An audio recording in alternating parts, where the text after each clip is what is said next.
Hi అండి. Hi రా. మీ పేరు? సీతారత్నం. సీతారత్నం గారు. ఎక్కడి నుంచి వచ్చారు? మాది Andhra. ఆంధ్రానది please. Eluru. Eluru. Eluru. Eluru MLA constituency మీది ఏ కాన్స్టిట్యున్సీ? ఆళ్ళనాని గారు.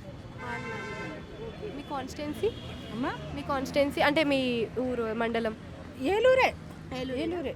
ఓకే. ఆళ్ళనాని గారు అంటే ఇప్పుడు మీకు చేసిన పరిపాలనలో అభివృద్ధి ఏ విధంగా ఉంది? ఉందంటే ఇప్పుడు ఒకటే సీఎం ఏది చెప్తే వాళ్ళు చెయ్యాలి అది. చెప్పింది చేస్తున్నారు. అభివృద్ధి అంటే పేదలకి మట్టికి మంచిగానే చేస్తున్నారు.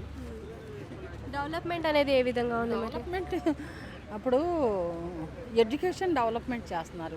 తర్వాత హెల్త్ గురించి చూస్తున్నారు. ఈ రెండు బాగుంటే అన్నీ వస్తాయి. తర్వాత పేదలకు అందే పథకాలు అందుతున్నాయి. అంటే మీ కాన్స్టిట్యున్సీలో ఇప్పుడు ఏది అంటే ఏ పార్టీ బలంగా ఉంది? అంటే వైఎస్ఆర్సీపీ బలంగా ఉందా? టీడీపీ? మళ్ళీ వచ్చిన వైఎస్ఆర్సీపీ వస్తుంది. అంటే ఇప్పుడు రీసెంట్గా మనకి జగన్ గారు వాళ్ళ తల్లిని కలవడం అయితే జరిగింది. సో ఇంత సడన్గా వాళ్ళ అమ్మగారిని కలవడానికి గల రీజన్స్ ఏమై ఉంటాయి? వాళ్ళు విడిపోతే కదా ఇప్పుడు కొత్తగా కలవటానికి. వాళ్ళు కలిసి రోజుల నుంచి ఎప్పుడు కూడా అంత రోజుల్లో అంటే అదే ఇప్పుడు వాళ్ళు ఎప్పుడు కలుస్తున్నారు ఏంటి అన్నీ మనకు చెప్తారా? చెప్పరు కదా. ఇప్పుడు ఏంటంటే ఆయన ఇప్పుడు కేసీఆర్ని కలిసి వాళ్ళ తల్లిని కలిసేసరికి కలిశాడు, కొత్తగా కలిశాడు. ఆవిడే అప్పుడే చెప్పింది, నా కొడుకునేమి నేను వదిలేయలేదు, నా కూతురుని కూడా నేను సపోర్ట్ చేయాలి కాబట్టి నా కొడుకుని వదిలిపెట్టి కూతురు దగ్గరికి వెళ్తున్నాను అంది. అంతేకాని కొడుకుతో దెబ్బలాడి వెళ్తున్నానని అక్కడ ఎవరికి చెప్పలేదు. దాన్ని ఇష్యూ చేసేస్తున్నారు ఈ యూట్యూబ్ ఛానల్ వాళ్ళు, ఆయన పార్టీకి వ్యతిరేకస్తులు అది చేస్తున్నారు. కానీ వాళ్ళేం విడిపోలేదమ్మా. విడిపోయారని ఎవరు చెప్పారు? తల్లి కొడుకు ఎందుకు విడిపోతారు? అదే కాకుండా ఇప్పుడు ఏపీలో షర్మిలాని కాంగ్రెస్ లీడ్ చేస్తే జగన్ పరిస్థితి ఏంటి? ఎవరిదో వాళ్ళకే ఉంటుంది. ఎవరిదో అంటే చాలామంది అంటున్నారు ఒకసారి కొడుకుకి ఛాన్స్ ఇచ్చారు, కూతురికి కూడా ఛాన్స్ ఇస్తారేమో అని అంటున్నారు కదా, ఇస్తారా మరి అలా? ఏమో మనం ఏం చెప్పగలం అది. కానీ ఛాన్స్ ఇచ్చారు అంటే ఆమె ఇప్పుడు కొత్తగా వచ్చి జాయిన్ అవుతుంది కాబట్టి ఏమన్నా సీట్లు వస్తే రావచ్చేమో, కానీ ఆవిడ సీఎం అయ్యే అవకాశాలు అయితే లేవు. ఒకవేళ లీడ్ ఇస్తే మరి జగన్ ఓడిపోవడానికి అది రీజన్ అవ్వచ్చు అనుకుంటున్నారా? అదే రీజన్ ఎందుకు అవుద్ది?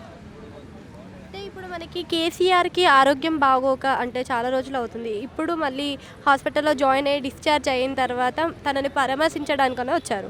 కానీ మళ్ళీ వాళ్ళ అమ్మ దగ్గరికి అయితే కలవడానికి వెళ్ళారు. సో ఇప్పుడు ఆయన పరామర్శించడానికి వచ్చారా, లేకపోతే వాళ్ళ అమ్మతోటి పొలిటికల్ డిస్కషన్ చేయడానికి వచ్చారనుకోవచ్చు? దానికి దీనికి సంబంధమే లేదు. వాళ్ళ మదర్ ఉంది చూసుకోవటానికి రారా, అలా వచ్చాడు. ఏపీలో వైఎస్ఆర్సీపీని చూసుకున్న, టీడీపీని చూసుకున్న బీసీలకే సీట్లు ఎక్కువ ఇస్తాను అని అంటున్నారు. సో అలా బీసీలకే సీట్లు ఎక్కువ ఇస్తారు అన్నప్పుడు ప్రజలు ఏ పార్టీని నమ్ముతారు అనుకుంటున్నారు? వైఎస్ఆర్నే నమ్ముతారు. ఎందుకని అనుకుంటున్నారు? వైఎస్ఆర్ ఒక మాట ఇచ్చారంటే అది ఖచ్చితంగా ఎంత కొంత నిలబెట్టుకుంటారు. టీడీపీ ఏది నిలబెట్టుకోలే. అందుకే కదా మన 2019లో వాడిపోవడానికి కారణం ఏంటంటే 2014లో వాగ్దానాలే చేశాడు, కానీ వాగ్దానాలు ఎవరికి ఏమీ నిలబెట్టలేదు. ఇంటికి ఒక జాబ్ అన్నాడు, ఎవరికి ఇచ్చాడు జాబు? ఎవరికి ఇచ్చాడమ్మా? వాళ్ళ వెనకాల తిరిగిన వాళ్ళకి, వాళ్ళ కార్యకర్తలకి ఏమన్నా, అది కూడా ఉద్యోగాలు కాదు, ఏమన్నా ఉంటే ఫండ్స్ అయిపోయించుకోవటం అలాంటివి జరిగినాయి ఏమో, కానీ అందరికీ సమానంగా ఏం జరగలేదు. ఇంకొక రకంగా వైఎస్ఆర్సీపీలో అందరికీ పథకాలు వస్తున్నాయి. అందరికీ అసలు అర్హత ఉన్న ప్రతి ఒక్కరికే వచ్చింది. అలాంటప్పుడు మరి ఆయనకే మరలా అంటే ఇప్పుడు చంద్రబాబు నాయుడు గారు పవన్ కళ్యాణ్తో పొత్తులో పెట్టుకోవడం అయితే జరిగింది కదా జనసేన పార్టీ నుంచి. సో అలా పొత్తులో పెట్టుకోవడం వల్ల ఎవరికి లాభం ఉంటుంది మరి? ఇద్దరు టీడీపీకే ఉంటుంది.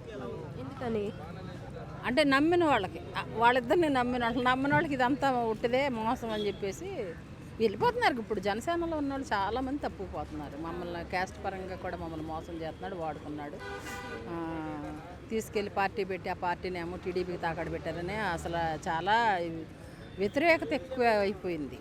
ఎంత నోరు చించుకుని గొంతు చించుకుని మాట్లాడినా అంటే యువత మొత్తం తన వైపే ఉంది అనే ఒక ధీమా అయితే ఉంది అని వ్యక్తం చేస్తున్నా. ఏదన్నా అదన్నీ ఆ కాసేపు డ్యాన్స్ చేసే మాటలే కానీ అవి జరిగి సచ్చేవి కాదు.